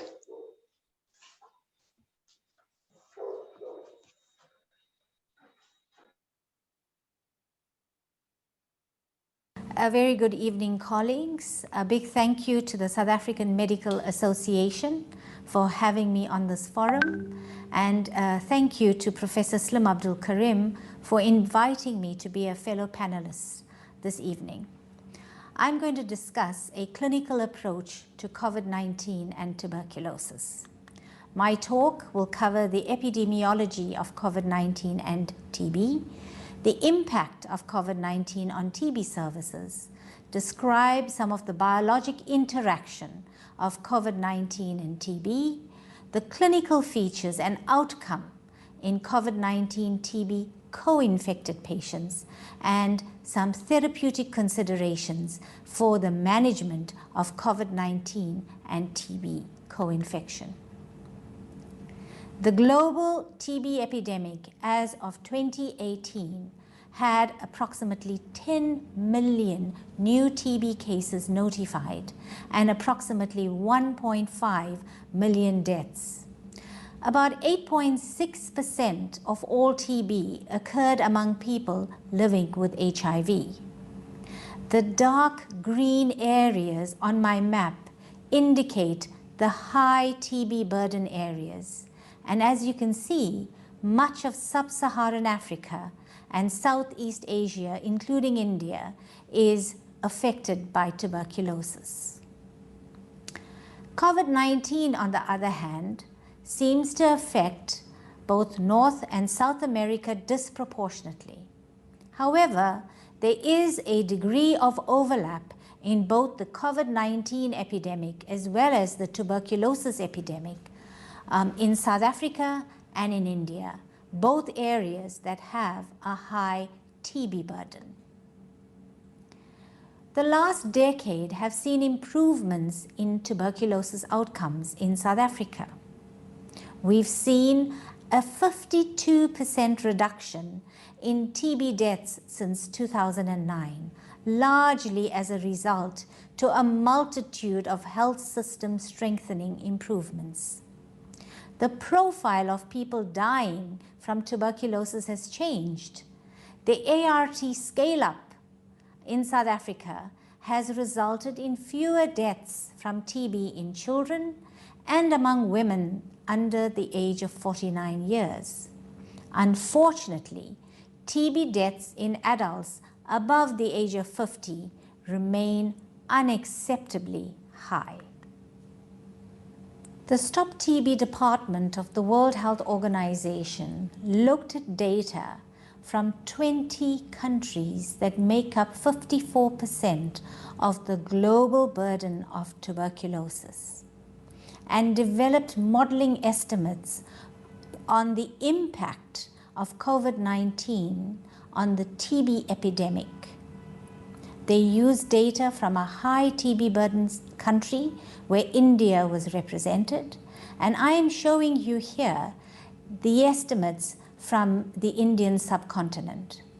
What they found is that if you look at just the impact of the restrictions brought on by COVID-19 on the TB elimination goals, there is a clear prediction of a reversal.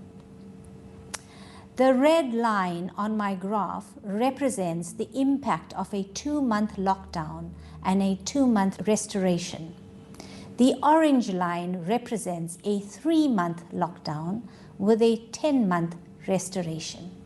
And what you can see that over a 5-year period between 2020 and 2025, there would be an estimated 5.7% increase in TB deaths occurring over 5 years in the red line, and a 19% increase in TB deaths over 5 years with the orange line. There is no restoration to pre-lockdown levels. This collectively would contribute an additional 6.3 million new TB cases and 1.4 million deaths between 2020 and 2025 globally. Hence, a rapid restoration of TB services in TB endemic settings is critical to keep us on track to meet our TB elimination targets. Looking at data from the National Institute of Communicable Diseases in South Africa, we clearly can see the impact of COVID-19 on TB testing and diagnosis before and after our lockdown. The red bars on my graph represent the total number of TB tests processed by the NICD from early this year onto August 2020. The tiny blue line at the bottom of the red bars indicate the tests that were positive for tuberculosis. The green line represents the positivity rate. After March 2020, there is a clear reduction in the total number of TB tests that were being submitted to the NICD. Approximately 52% of the total number of tests were actually processed. The positivity rate, however, shows an upswing, which means sicker patients presented to health services, resulting in a higher probability of test positivity. There was a 33% reduction in TB diagnosis overall. TB has largely remained invisible, and all it takes is a new pandemic to push TB back to the background, where programs start forgetting about tuberculosis and patients themselves fail to come forward to health services to seek proper diagnosis and care. And this illustrates it extremely well. Our South African TB program has implemented multiple measures to mitigate the impact of COVID-19. Prioritization of COVID-19 testing for both drug-resistant patients as well as admitted patients with drug-susceptible TB has occurred. So now they are regarded as test category 1, which means that a COVID-19 test needs to be processed within 24 hours for these individuals. Prioritization of uninterrupted drug supply and retention in care for TB patients has occurred through a provision for multi-month dispensing of TB medication, as well as facilitating external pickup of TB drugs using community sites. Novel strategies for both medication pickup as well as retention to care and adherence support have been deployed. These include use of ward-based outreach teams, use of Uber Collect for medication drop-off, as well as a youth bicycle program for delivery of medication within community settings. Previously, a patient that had suspected features of COVID-19, the fever or cough, shortness of breath, would need to wait a few days before a TB test would be accessed because COVID testing was prioritized over TB testing. Now, there's been a realignment with parallel testing for both COVID-19 as well as TB in most health facilities. COVID-19 presents multiple opportunities to help improve the TB program. We have embedded in behavior infection prevention and control practices, hand hygiene, disinfection, social distancing, respiratory protection using masks, and quarantine measures have been successfully used for COVID-19, and these measures have been demonstrated repeatedly to work for TB. We may in fact see a reduction in tuberculosis transmission as a result of better adoption of all these practices. However, that remains to be seen. Our health service has been transformed through improved diagnosis and testing for infectious diseases. We now have result SMS to enhance time to a result awareness, as well as to linkage to care. Digital health technologies have enhanced access to diagnostic services and demand creation. Treatment and care, as well as triaging of patients, the paradigm has shifted, where we now have community-based diagnosis, care, and monitoring of sick patients, and home delivery, decentralized provision of chronic medication, and telehealth for both medical triage as well as counseling support and referral of ill-diagnosed patients. All these strategies can be successfully harnessed for TB to improve TB treatment outcomes, to improve access to diagnosis, and to improve retention in care. What we've demonstrated with COVID-19 is, in fact, we have the capability and we have the will. We just need to think beyond a pandemic to the epidemics that we deal with on a day-to-day basis. The public awareness and education that has come with the COVID-19 pandemic may in fact help reduce the social stigma, fear, and discrimination that TB patients have traditionally faced. As you can see, I referenced 2018 data in my TB epidemiology. The TB incidence and surveillance systems have historically been so poor. Yet we get daily reports of COVID-19 infections and NICD reports being stratified by province. I urge individuals in planning and within the laboratories to transform the way we get TB reports to mimic what we've seen with COVID-19 for better impact. Sessions such as this via virtual platforms demonstrated how effective health education can be using social media and other systems to disseminate medical education and to help create decision support groups that are virtual. So we've truly seen a pivot in the health service, and a pivot that embraces a new way of doing things, and it'll be great if we could use all those, leverage all those opportunities to benefit an old disease like tuberculosis. The second part of my talk deals with the clinical approach to COVID-19 and TB co-infection.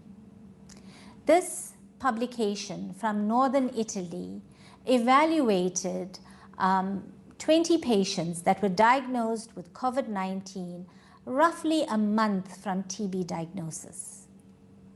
We know in most high TB burden settings that the impact of COVID-19 on the clinical course and outcomes of TB remains a major concern. In this study, they found that 63% of all COVID-19 patients cleared viral infection within 14 days and recovered completely, but one patient had demised. When the impact of the COVID infection on TB visualization on chest radiographs were examined, they found that in 12 patients, the TB lesions improved. In one with extrapulmonary TB, there was no difference, which is not unsurprising.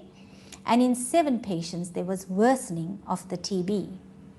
When we looked at just the COVID-19 associated lesions on chest radiograph, they found that 4 patients developed new onset pneumonia, 3 had mild to moderate interstitial thickening, and 1 had the typical ground glass appearance on CT scan. In this study, they also found a very modest impact of COVID-19 co-infection on the clinical course of TB.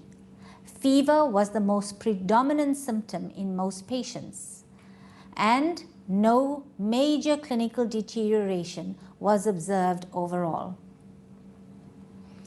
They found that the low rates of poor outcomes in this cohort was most likely due to the young age of the population. Their median age was about 39 years. There was a very low frequency of other comorbidities like HIV and drug-resistant TB. And they regard their healthcare system as being extremely good, and the services provided excellent, accounting for their good outcomes. Data from the Western Cape in South Africa, presented by Marianne Davies, has shown us a modest effect of COVID-19 on current and previous TB. Here, just over 22,000 patients were evaluated, among whom there were 625 deaths. They found that current TB increased the likelihood of COVID-19 mortality about threefold. Previous TB increased the risk of mortality about 1.5-fold. They found the similar impact of COVID-19 on mortality in both rifampicin sensitive as well as rifampicin resistant TB, and that all deaths in this study occurred during the intensive phase of TB treatment. Importantly, COVID deaths in TB occurred mainly amongst older patients. In this study from the Philippines, a matched cohort of 530 patients, 106 of whom had confirmed previous or current tuberculosis, the scientists compared outcomes amongst patients with COVID-19 and TB versus those without TB co-infection. And what they found is that patients with tuberculosis had a 2-fold higher mortality. They had 25% lower recovery overall. There was a far shorter time to death, and the time to recovery was longer in the TB patients.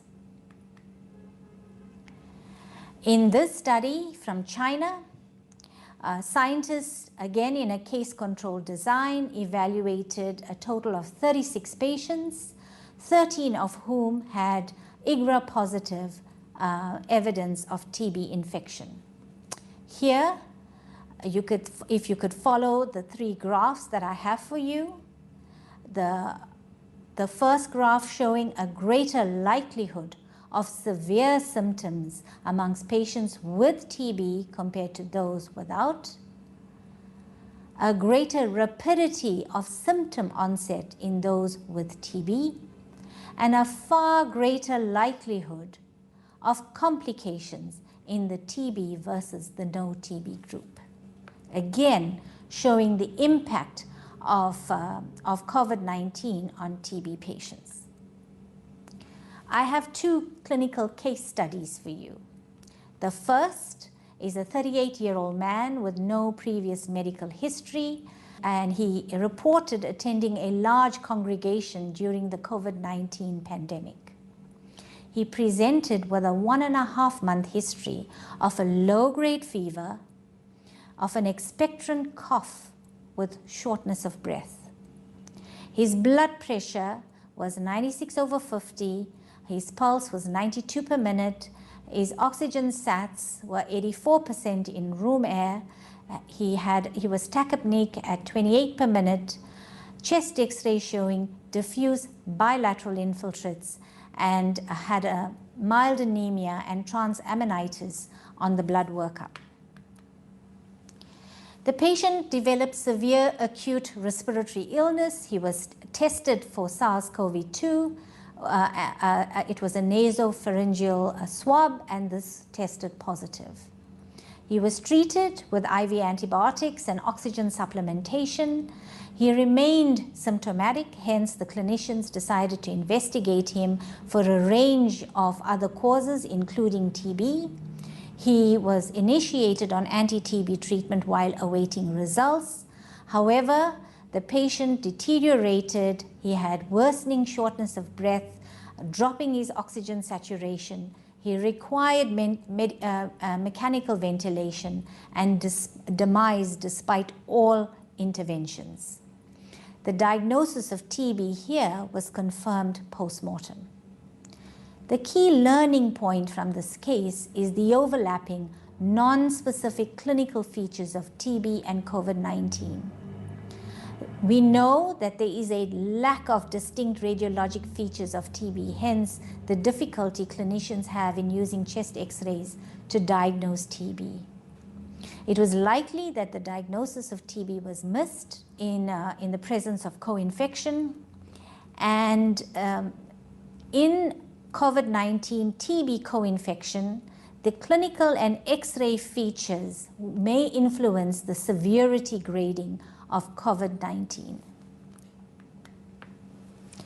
Clinical case study 2, also from published literature, was a 60-year-old man with confirmed unprotected contact with a COVID-positive individual. He was both hypertensive and diabetic and had a past history of TB. He presented with a recent onset of fever and a persistent cough with chest pain, myalgia, fatigue, and shortness of breath. Clinically, he had decreased air entry bilaterally, and his chest x-ray showed bilateral interstitial infiltrates. His oxygen sats was 72% on room air, and he was initiated on oxygen via high-flow nasal cannula. All tests conducted, including an ECG, cardiac enzymes, as well as coagulation profiles, came back normal. A patient had a lymphocytopenia, elevated CRP, and ferritin. This patient progressed to severe acute respiratory illness and was tested for SARS-CoV-2, tested positive, and was initiated on COVID-19 treatment, which included lopinavir, ritonavir, and ribavirin for 14 days. The patient was also given dexamethasone for 7 days and prophylactic anticoagulation with supportive intensive care unit care, including regular proning. As part of the routine clinical services offered to the patient was a diagnostic workup for other pathogens, and a range of viral and bacterial infections were tested for, and the expert MTB RIF test came up positive for TB, but rifampicin sensitive. So concurrent TB treatment was initiated. The patient experienced no drug toxicity. There was an uneventful clinical course, and oxygen and all supportive care was discontinued by day 16. The patient was considered recovered from COVID-19 and discharged by day 27. The key learning points from this clinical case is that age and previous TB are risk factors for severe COVID infection. Careful monitoring of COVID-19 patients is critically important. If patients are not improving, we need to investigate for other potential causes. And in TB endemic settings, TB must be considered above all else. In a situation of an oxygen requiring COVID pneumonia, one can use a low-dose short-course steroid for approximately 10 days in the presence of concurrent tuberculosis. There are a few TB drug considerations when co-administered with novel COVID-19 therapeutics. There is a high risk of TB reactivation with use of immunomodulatory therapy such as tocilizumab. We know that tocilizumab leads to a reduction in TB-specific immune response. However, there is lack of consensus regarding the effect of IL-6 signal inhibitors on TB risk. So the guidance is to not withhold tocilizumab in moderate to severe COVID. However, we must always consider the heightened risk for TB reactivation. Hence, it is guided that TB screening and TB preventive therapy be started prior to starting tocilizumab, especially in TB endemic settings. There is a risk of additive toxicity with simultaneous use of anti-TB drugs and some of the novel COVID-19 drugs.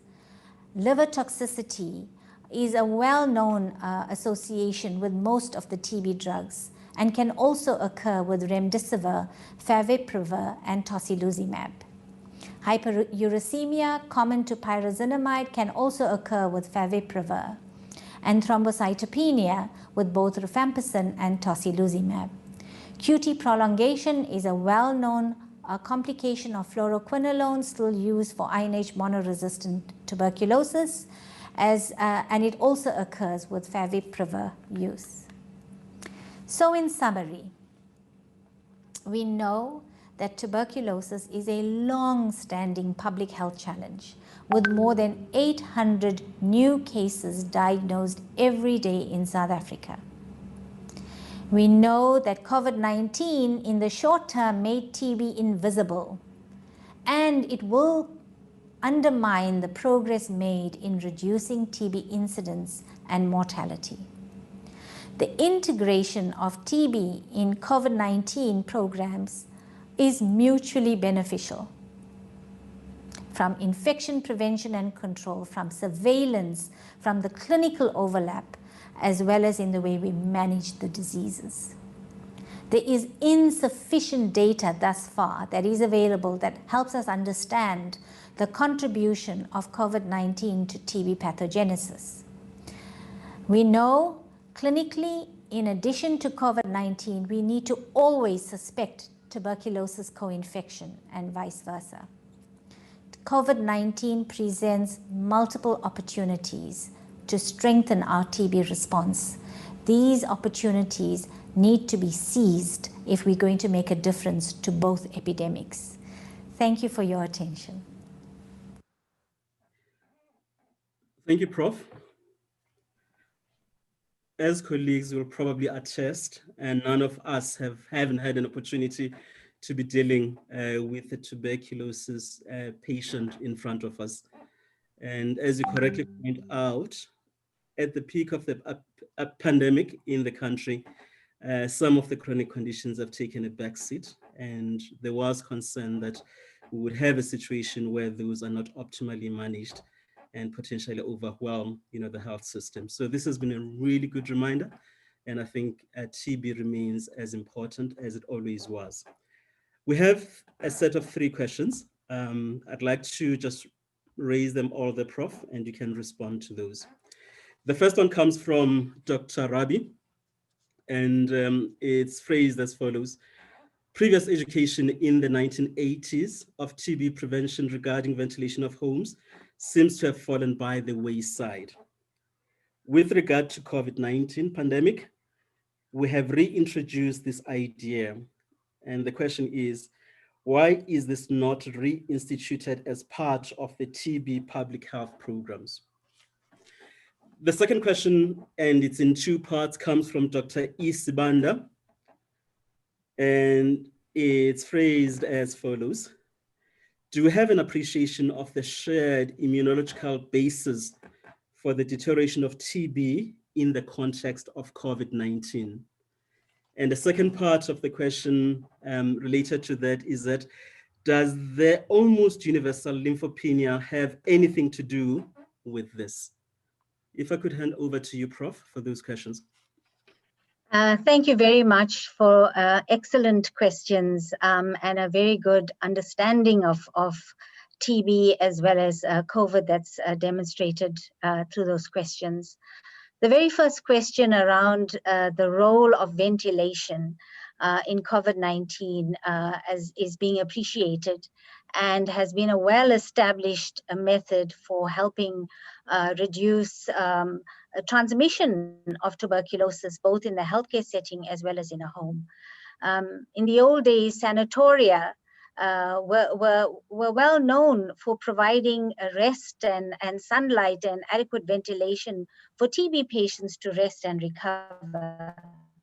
And we quickly forget the simple strategies that have been used very effectively.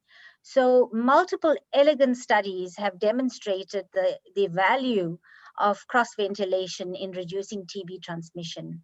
And it is certainly well established in terms of the role of ventilation in TB. And it's a pity that we don't do enough to educate the public around the role of ventilation in reducing the likelihood of transmission. So yes, it is established, it is known, it has been scientifically demonstrated, but it is really about practicing ventilation both in healthcare settings, in recovery facilities, as well as within the home. Your second question spoke to the issue of, I think it was the TB immune response, and whether there was a shared pathogenesis between TB and COVID-19. Unfortunately, the data is not clear. What we do know is patients with previous TB that have lung damage are more likely to develop more severe COVID disease and are more likely to die from COVID infection. So we've seen that from the data from the Western Cape.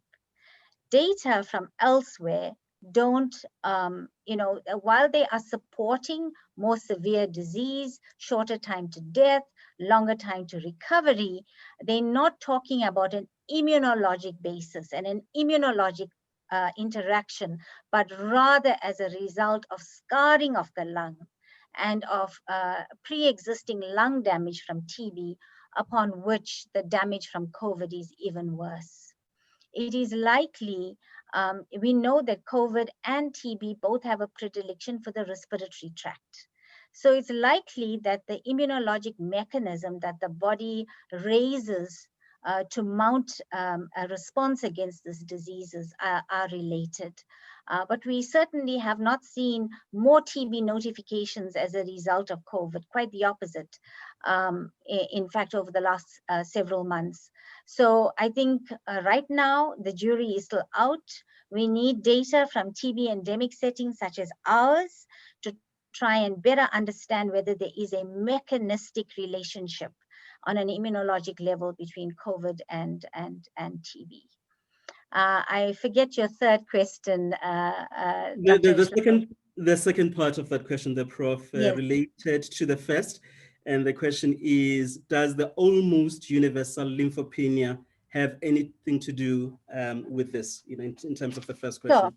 So we know that alteration of, a lymphopenia pushes patients that have latent TB infection towards developing active disease. In fact, it's been well established that it's not just the absolute count, lymphocyte count, but also the functional response of the lymphocytes in containing diseases that's been responsible for progression of latent TB infection to active disease.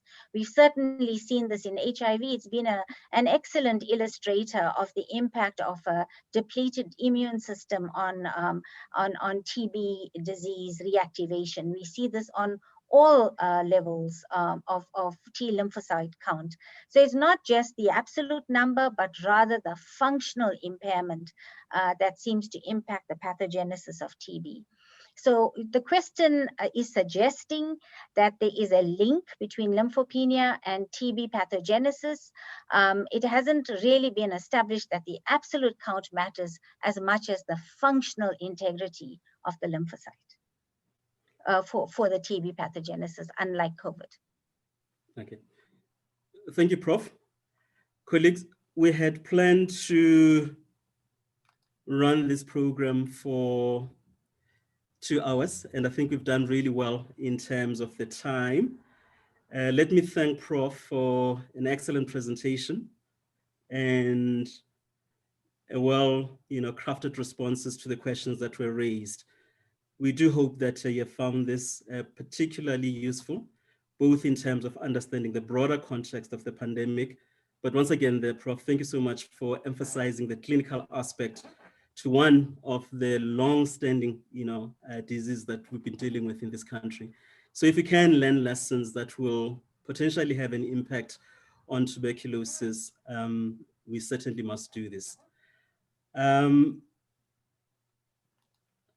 just checking on the Q&A. We'll take probably this as the last question then, Prof. Thank you so much for highlighting the role of ward-based outreach programs. Do you think that their role have contributed to the containment of the pandemic? So have they contributed to the containment of the COVID pandemic? The reality is that there's been several health system strengthening measures and community responses, including the behavioral measures that have been adopted, that have all contributed to controlling the pandemic. Right now, the ward-based outreach teams have been engaged with health education of populations on ensuring decentralized care for patients that require facility-based care to ensure a delivery of chronic medication to patients as they try to decongest health facilities. So ward-based outreach teams have helped keep sick patients out of facilities to avoid ill patients, overutilizing health facilities, so sparing the capacity of health facilities, as well as limiting movement of individuals toward health facilities to access care. So yes, ward-based outreach teams have played a role. They've played a very defined role with respect to enhancing our response to the pandemic. So that would be my response. Thank you so much, Prof. That was the way that we'll end this session of the program. I don't have any further questions either in the chat or in the Q&A. Let me take this opportunity then to invite Dr. Mzukwa, who is the Vice Chairperson of SAMA, to offer a vote of thanks and close the proceedings for tonight. Dr. Mzukwa?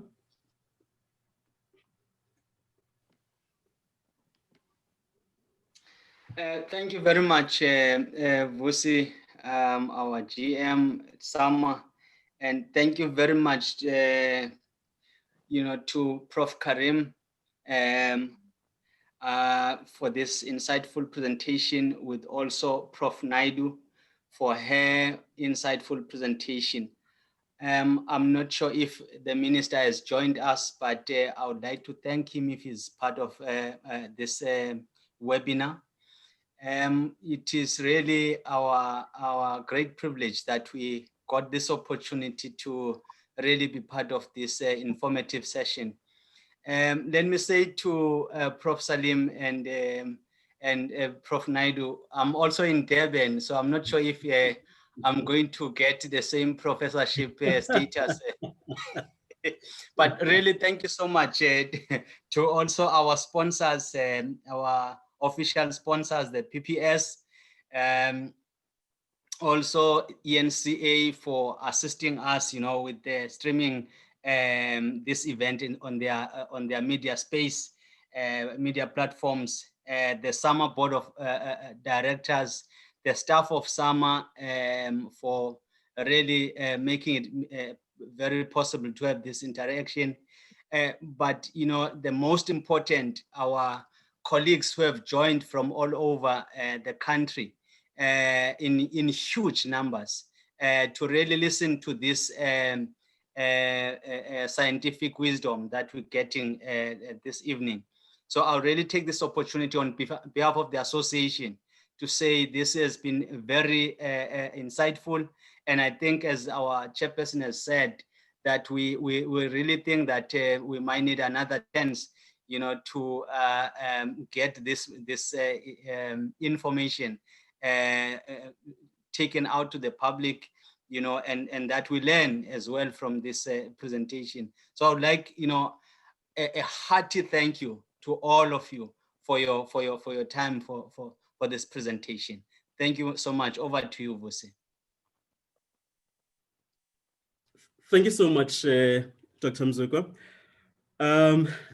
What then remains, I think, on my side, I suppose I can't quite let the proceedings close without asking our chairperson, maybe just a final word. I just waved to everyone to say goodbye, but again, Dr. Mzukwa and Dr. Salim and Prof. Ryder, thank you so much. And Busi, thank you for chairing us. And a good night. We will have a follow-up, I promise you all. Thank you so much. And also there was someone from Zimbabwe. We from SAMO, we really appreciate our people from our neighboring countries also joining us tonight. Thank you so much and good night. Thank you all. Bye. Good night. Thank you so much for having been part of the proceedings. Good night.